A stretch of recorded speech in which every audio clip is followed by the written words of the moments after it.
Hi everybody, it's Mike here from The Art of Guitar. I'm back with another video and I'm real excited because I feel like I'm on this creative roll lately. Just ideas keep coming to me and I'm real excited about that.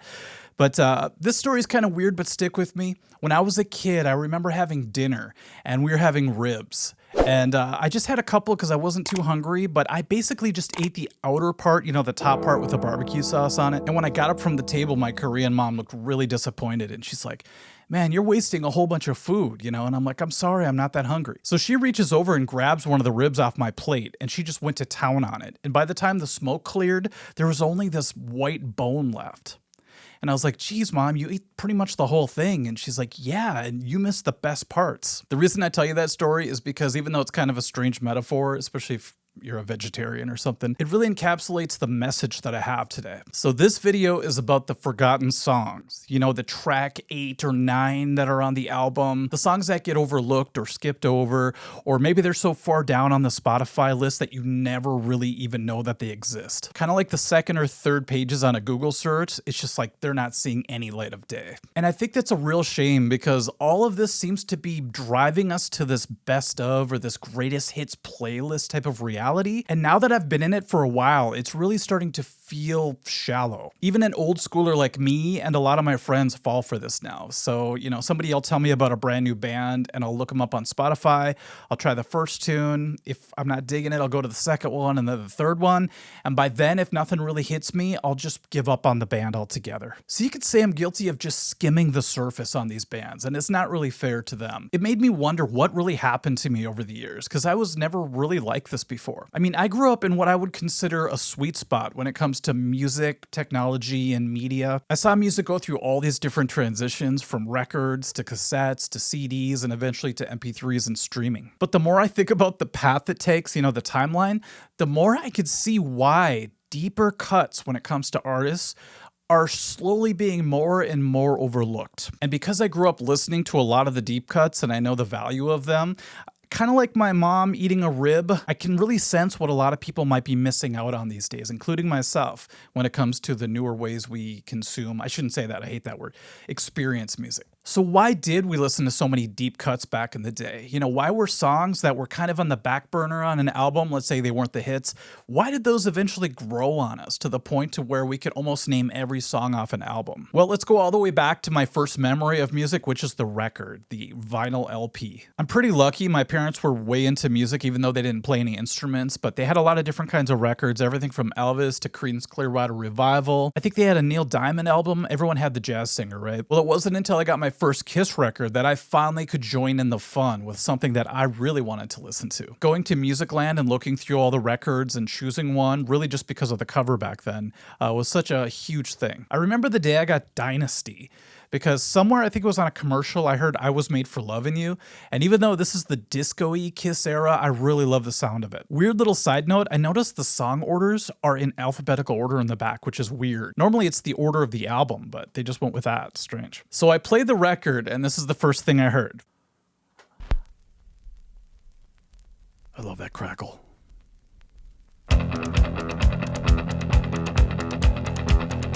Okay, that's all I could play because of copyright crap, but that still gets me excited to this day just to hear that intro. Now, once the song got done, I wanted to hear it again right away. But in order to do that, I had to use a chair to get up because our record player was in this tall piece of furniture, and you had to open these doors and reach in, and there was no light in there, so it was really hard to see. And I was afraid I was going to scratch the record if I were to start playing around with the needle. If you know records, you already know this, but if not, this can happen to a song where it'll reach a certain point, and all of a sudden you'll hear this. The next song was 2000 Man, which I actually really loved right away. It's actually a Rolling Stones cover. After that was a song called Sure Know Something and then Dirty Livin', and I really didn't care for those songs right away. But I still let the record play out on side A because of the reasons I said earlier. Now, after playing the record through a few times, a strange thing starts to happen. The songs that you maybe didn't love right away start to grow on you. It's like a seed had been planted in your brain. So for me, that happened on the song Sure Know Something. Something about familiarity, once you hear something one time and then again, you either get sick of it, you never want to hear it again, or just something compels you towards it. Now, Dirty Livin' I didn't get into nearly as much, but I think a lot of that was because the intro is so disco. Like I said, the whole album is kind of disco-y, but that one was just over the top. I mean, I could picture John Travolta dancing to it. So with records, can you see why the deep cuts saw the light of day? It's because a lot of the times just skipping around to different songs was just not the optimum option, if you will. Especially if you're hanging out with somebody and you're just chilling and the music's going on in the corner.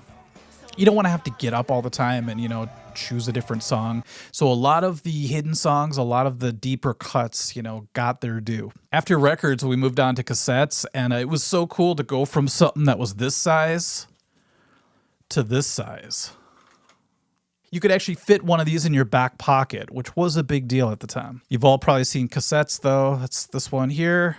I just happened to grab the Beat Street soundtrack. My friend Bob, who, by the way, kind of reminded me of this whole idea of the B-sides. He gave me a whole bunch of cassettes not too long ago, and Beat Street was one of them, so I'm super pumped about that. With cassettes, it was still a hassle to find a song. You had to fast forward or rewind because it's tape. So let's say a song's playing. But you want to go to the next one. You had to hit fast forward. This one does not have like one of those scrubbing options, so you just have to guess. Nope. Keep going. Okay, you get the idea. You had to do that till you found the next song. You could use the little counter, but it was really never utilized like you would think. So we just kind of would scroll and guess a lot of the times. It was great though, not having to worry about a needle scratching your favorite song, let's say. So even though it could get eaten, it was a lot more rare, at least in my world, than scratching a record with a needle. So I was really happy about that, and I lived off cassettes for a long time. One cassette that I actually bought 3 times because I wore the other 2 out was Master of Puppets by Metallica. We'd walk to Kmart and I would buy another copy of it. And with that one, I would let it play through as well because I hated to fast forward and rewind all the time. Now, the first song on side 2 was Disposable Heroes, which I actually didn't like right away. I would basically let it play through till it got to Leper Messiah, because that's actually the song I wanted to hear. But just like with a record, you hear a song enough times and suddenly little parts of it grow on you. And I really started to like Disposable Heroes. And now I actually like it more than Leper Messiah, so that's kind of strange. Some people might be like, hey, but there were cassette singles and actually record singles. That is true, but with 45s, you needed that little plastic adapter to make it work on your record player. You still had to do the work of, putting the needle on it and starting it over and flipping it and all that stuff. And even though those were really popular, a lot of people in my time were really into full albums. Cassette singles were a little more weird to me because you'd buy a cassette, it looks like a full, album, but you'd put it in, there'd be one song usually, then you'd flip it over, there'd be another song, and that's it. Sometimes it had the same song on both sides. That always sucked. They would still charge you like $3.99, I think, for those too, whereas actual cassettes were like $9.99. So it's kind of a ripoff. Then came the mighty CD, and this was just like alien technology to us at the time. Now, this is the first time that I was able to skip a song by just hitting one button. No fast forwarding, no lifting up a needle, none of that ancient stuff. Now I could just hit that little button and bam, I was on to the next tune. Now this really put the deep cuts in danger because if you didn't like the sound of a song, bam, you could just skip it. And you could also repeat songs, without even having to touch the CD player. You could just program it or hit that repeat button and it would just loop a song all day. It must have been a hilarious sight because my mom actually had Eric Clapton's timepieces on CD. I think we only had 3 CDs total. And I put it in the player and I just kept replaying the beginning of Let It Grow. Just because I was like, you could hear us breathing in the beginning and I could start it over just by hitting this button. I was just totally enthralled by it. Standing at the cross, standing at the crossroads. The sound was crystal clear. There was no tape hiss. There was no danger of a tape getting eaten.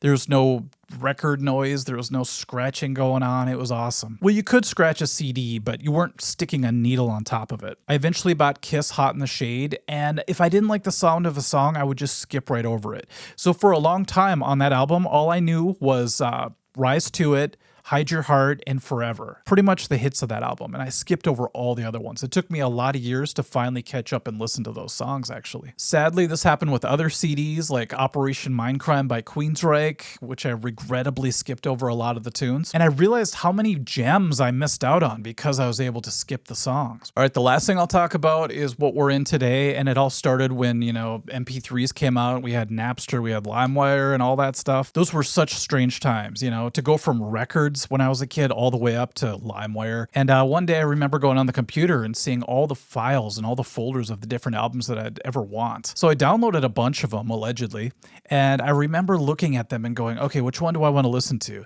And I clicked on one, listened to a song, went to another one, clicked around. After a while, I just felt overwhelmed and I just kind of gave up on it. I just dragged a couple songs I liked and put them on a CDR. So it was kind of like the beginning of a playlist idea. And I'd listen to that in my car, and then I had a whole bunch of guitar students that started doing that as well. So before all that, students would come in and we would actually learn a lot of deeper cuts on albums. But when they started bringing in their greatest hits CDs, and it was all mostly the well-known songs, I kind of felt like things were going in a bad direction. So now we're finding ourselves living in this playlist, like I said, the greatest hits world for the most part. And in order to rage against that machine, I find the best way is just to choose an album and let it play all the way through. Resist the urge to skip around. I did this all last summer when I was, riding my electric scooter around. I would just say, okay, I'm going to listen to this Queensryche album all the way through. And I would do that multiple times, and I actually found brand new favorite Queensryche songs. Now, obviously, there are huge music fans out there that are probably like, man, I still listen to all the deep cuts. What are you talking about? Who I'm talking to are the up-and-coming listeners of music who might already just be born into the Spotify playlist, hierarchy world, but they never really get a chance to go deep on anything. And I would urge you to just force yourself to try to do this for a week. It might be painful. You might actually hate a song at first, but force yourself to listen to a few of those tracks. Give it 2 or 3 chances. And you never know, one of those songs might become your favorite song over time. I make no promises, but that's what happens to me a lot. You might find, if I can say, that there's a lot more meat on the bone that you just never got to. And I'm not saying you're going to love every deep cut. There's going to be gristle out there, obviously. But then again, some people like gristle. So give it a shot and let me know how it goes. I will do the same, and we will catch you at the next video. Thank you. Bye-bye. Standing at the crossroads, trying